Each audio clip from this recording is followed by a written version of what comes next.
नवीन गोष्टी नवी कहाणी आजी आजोबा नित्य सांगती गाती हासती दिशा दहाही आनंदाची नवी पर्वणी ज्ञान रंजन अशी ही खाणी झरा नेऊया श्रोत्यांच्या मनी अनुभव अनुभव. जनसेवा फाउंडेशन पुणे प्रस्तुत ज्येष्ठ नागरिकांचा रेडिओ आय रेडिओ अनुभव.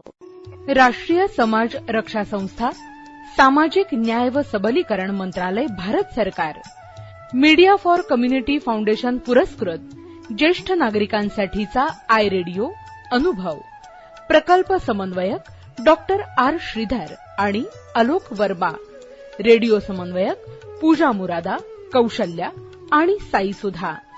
ज्येष्ठ नागरिकांच्या समस्या, प्रश्न आणि मार्गदर्शन यासाठी टोल फ्री एल्डर लाईन क्रमांक 14567 म्हणजेच 14567 यावर सकाळी 8 ते रात्री 8 या दरम्यान संपर्क साधावा. आमचा टोल फ्री क्रमांक पुन्हा एकदा ऐका. एल्डर लाईन 14567 म्हणजेच 14567. नमस्कार श्रोतेहो, आपण ऐकत आहात जनसेवा फाउंडेशन पुणे प्रस्तुत आय रेडिओ अर्थात ज्येष्ठ नागरिकांचा रेडिओ अनुभव. आज आपण ऐकूयात फेस्कॉम महाराष्ट्र याचे अध्यक्ष अरुण रोडे यांनी कायदा आणि व्यवहार या विषयावर सांगितलेली माहिती. ऐकूयात कार्यक्रमाचा भाग 4. कुटुंबाचं उत्पन्न 21,000 याचा अर्थ असा की महिन्याला तो फक्त 1,800 रुपये मिळवतो. मग महिन्याला ज्याला 1,800 रुपये मिळतात त्या घरात जर 4-5 लोक असले काय परवडणार आहे. दारिद्र्य रेषेची व्याख्याच काढून टाका, ही आमची सगळ्यात पहिली मागणी आहे. आणि मग त्यांनी सांगितलं की मग दारिद्र्य रेषेची व्याख्या पिवळं नारंगी हे सगळं सोडून द्या. त्याच्यानंतरचं प्रकरण जे आहे 5वं ते म्हणजे ज्येष्ठ नागरिकांचं जीवन आणि संपत्तीचं संरक्षण. तर याच्यामध्ये खरं म्हणजे मीडियाचा वापर जास्त व्हायला पाहिजे. टेलिव्हिजन, रेडिओ, वृत्तपत्र याच्या माध्यमातून या ज्येष्ठांच्या जीवन आणि संपत्तीच्या रक्षणाला. त्याच्यानंतर याच्यात सगळ्यात मोठा रोल जो आहे तो पोलीस डिपार्टमेंटचा आहे.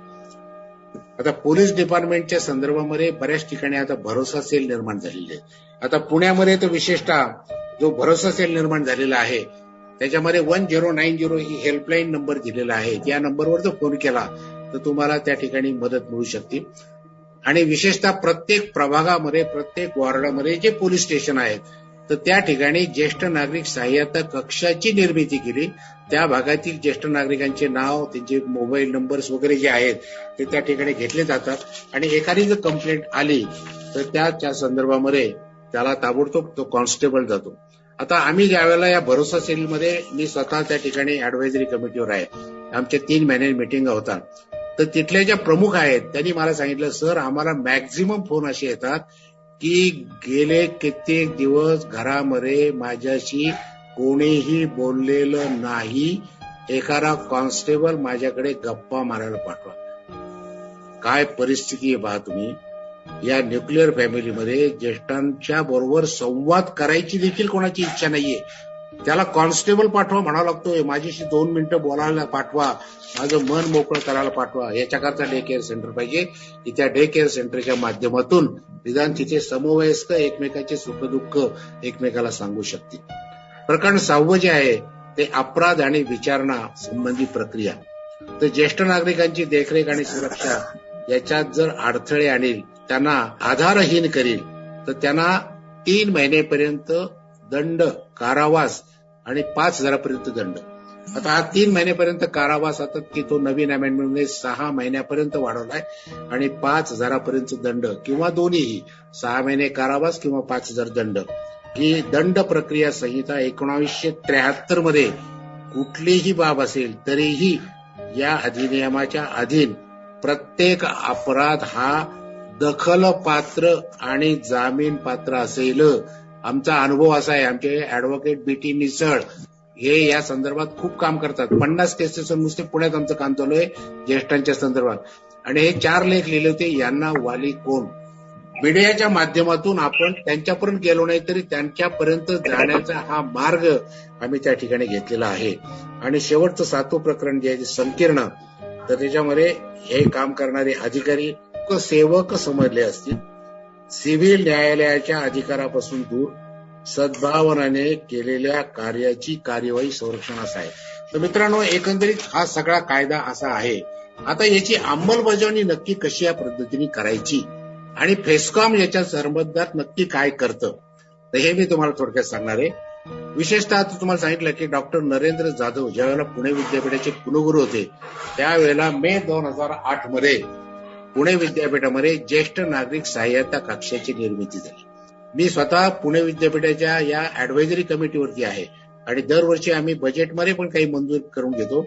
72 कार्यशाळा आम्ही पुणे विद्यापीठाच्या माध्यमातून नगर, नाशिक आणि या 2 ठिकाणी आम्ही घेतलेले आहेत. आणि त्याच्यामध्ये विशेषतः ज्येष्ठ नागरिकांसाठी केंद्राचं राज्याचं धोरण काय आहे, ज्येष्ठ नागरिकांसाठी आर्थिक लाभाच्या योजना काय आहेत, ज्येष्ठ नागरिकांसाठी उपयुक्त कायदे कुठले आहेत. विशेषतः 2007च्या कायद्यावरती पुणे विद्यापीठाच्या माध्यमातून आम्ही खूप कार्यशाळा घेतलेल्या आहेत. म्हणजे डॉक्टर राधाकृष्ण भट व्याख्यानमाला 36 जिल्ह्यामध्ये या व्याख्यानमालेच्या माध्यमातून आम्ही हा कायदा सर्वसामान्य कार्यकर्त्यांपर्यंत पोहोचवण्याचा प्रयत्न केला. कारण त्यांना या लाभार्थी जे आहेत याच्यातले त्यांना न्याय मिळवून द्यायचा आहे. त्याच्यानंतर यशरा जी आहे ही तुम्हाला मागे सांगितलं राज्य कर्मचाऱ्यांना प्रशिक्षण देणारी आहे, सगळ्यात मोठी संस्था आहे महाराष्ट्राची.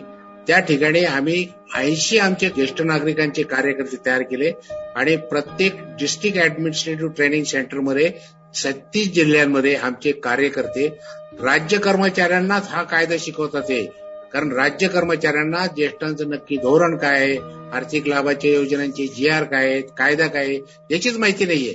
मग ती त्यांच्यापर्यंत नेण्याचं काम हे आम्ही करतो. आणि सगळ्यात महत्वाचं म्हणजे आमचे नाना इंगळे इथे बसलेले आहेत. आम्ही फेस्कॉमच्या माध्यमातून ही पुस्तकं काढलेली आहेत आणि याच्यामध्ये ज्येष्ठ नागरिकांचे कायदे, त्याच्यानंतर केंद्राचं धोरण, आर्थिक लाभाची योजना आणि सगळ्यात महत्वाची गोष्ट म्हणजे यशदानी आमची ही पुस्तकं सिलेबस म्हणून लावलेली आहेत.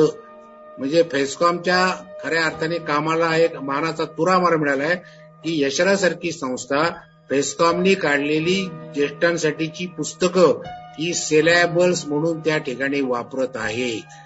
त्याच्यानंतर RRTC regional research training centre, जनसेवा फाउंडेशन हे केंद्र आहे त्यांचं. आणि मला विशेष महत्वाचं म्हणजे डॉक्टर विनोद शहांनी मला या RRTC मध्ये लेक्चरर म्हणून 2015 पासून घेतलेले. मी, प्राध्यापक JP देसाई आणि कवी उद्धव कानडे आम्ही 3 जण विशेषतः पुण्यामधल्या 146 माध्यमिक शाळा आहेत. या 146 माध्यमिक शाळातील मुलांना 5वी ते 10वी आम्ही कौटुंबिक जनजागृतीच्या संदर्भामध्ये प्रशिक्षण देतो. त्यांना आम्ही माहिती देतो की या मुलांना आम्ही सांगतो की न्यूक्लिअर फॅमिलीने आपल्याला भारताची सगळ्यात मोठी देणगी म्हणजे एकत्र कुटुंब पद्धती आहे. तर आतापासूनच तुम्ही ज्येष्ठांना मान द्या, आपल्या घरामध्ये असलेले आजी आजोबा यांना सन्मान करा आणि एकत्र कुटुंब पद्धतीचं बीज आतापासूनच त्यांच्यामध्ये रोवण्याचं काम हे RRTCच्या माध्यमातून आम्ही करतोय. त्याचबरोबर RRTCच्या माध्यमातून आता आम्ही ज्येष्ठ नागरिकांसाठी उपयुक्त कायदे कुठले आहेत, महिलांवरील कौटुंबिक अत्याचार त्याचे 2006चे रूल, 2007चा पेरेंट्स ऍक्ट, 2010चे त्याचे रूल, या सगळ्यांची माहिती RRTCच्या माध्यमातून आम्ही या ठिकाणी देतोय. फेस्कॉमचं मोफत कायदेविषयक सल्ला केंद्र तर आहेच आहे. प्रत्येक जिल्ह्याच्या ठिकाणी आम्ही 2 ऍडव्होकेट या ठिकाणी नेमलेले आहेत. ते मोफत कायदेविषयक सल्ल्याचं काम करतात. आणि आता 36 जिल्ह्यातले जे 72 आम्ही आतापर्यंत नेमलेले वकील आहेत किंवा आमचे जे कार्यकर्ते आहेत त्यांचा एक मेळावा आम्ही आता फेस्कॉम डिजिटल अकॅडमीची स्थापना केली. अविनाश लाकारे आमचे FDAचे अध्यक्ष आहेत. जवळजवळ 300 वेबिनार आम्ही आतापर्यंत लॉकडाऊन काळात घेतले. आता पुढचा वेबिनार आम्ही जो घेणार आहे तो म्हणजे आमचे जे लिगल ऍडवायझर आहेत 36 आणि 72, तर त्यांचा आम्ही एक मेळावा घेणार आहे आणि जास्तीत जास्त लोकांना याचा लाभ मिळवून देणे, जे खऱ्या अर्थाने पीडित वंचित आहेत त्यांना 2007चा कायदा त्यांच्यापर्यंत नेण्याचं काम हे फेस्कॉमच्या माध्यमातून आम्ही या ठिकाणी करत आहोत. तिसरा महत्वाचा जो दुवा आम्हाला मिळाला आहे तो म्हणजे प्रत्येक जिल्ह्याच्या ठिकाणी जे जिल्हाधिकारी कार्यालय आहे तिथे जिल्हाधिकारी कार्यालयामध्ये ज्येष्ठ नागरिक समन्वय आणि सनियंत्रण कमिटीची स्थापना झालेली आहे आणि त्याच्यावरती फेस्कॉमचे 2 प्रतिनिधी प्रत्येक जिल्ह्याच्या ठिकाणी आहेत.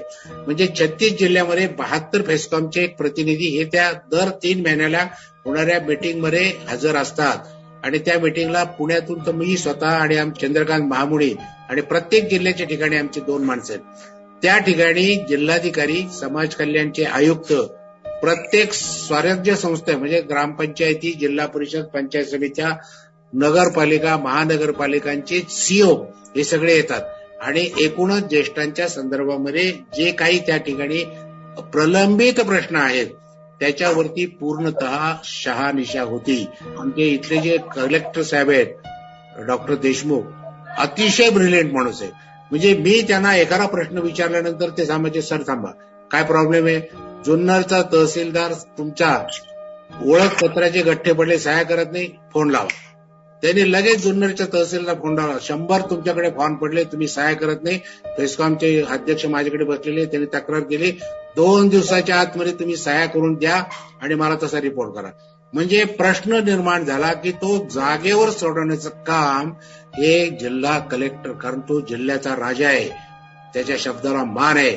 आणि त्याच्याकरता फेस्कॉमचे 2 प्रतिनिधी आमचे तिथे गेल्यानंतर त्या भागातले प्रश्न त्या ठिकाणी मांडतात आणि त्याला ताबडतोब उत्तर मिळतं. मित्रांनो, हे फार महत्वाचं काम आहे. आत्ताच आपण फेस्कॉम महाराष्ट्र याचे अध्यक्ष अरुण रोडे यांनी सादर केलेला कायदा आणि व्यवहार या कार्यक्रमाचा 4था भाग ऐकलात. अशाच माहितीपूर्ण कार्यक्रमांसाठी ऐकत रहा जनसेवा फाउंडेशन पुणे प्रस्तुत आय रेडिओ, अर्थात ज्येष्ठ नागरिकांचा रेडिओ अनुभव आय रेडिओ.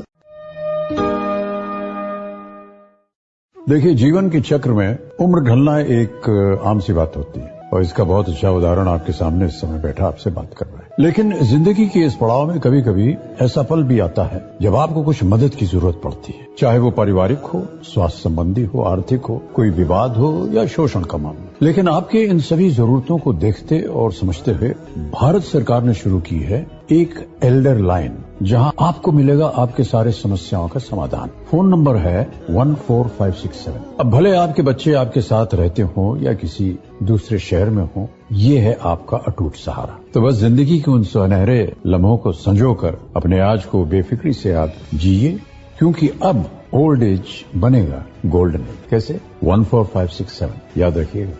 नवीन गोष्टी, नवी कहाणी, आजी आजोबा नित्य सांगती, गाती हासती दिशा दहाही, आनंदाची नवी पर्वणी, ज्ञान रंजन अशी ही खाणी, झरा नेऊया श्रोत्यांच्या मनी, अनुभव अनुभव. जनसेवा फाउंडेशन पुणे प्रस्तुत ज्येष्ठ नागरिकांचा रेडिओ आय रेडिओ अनुभव.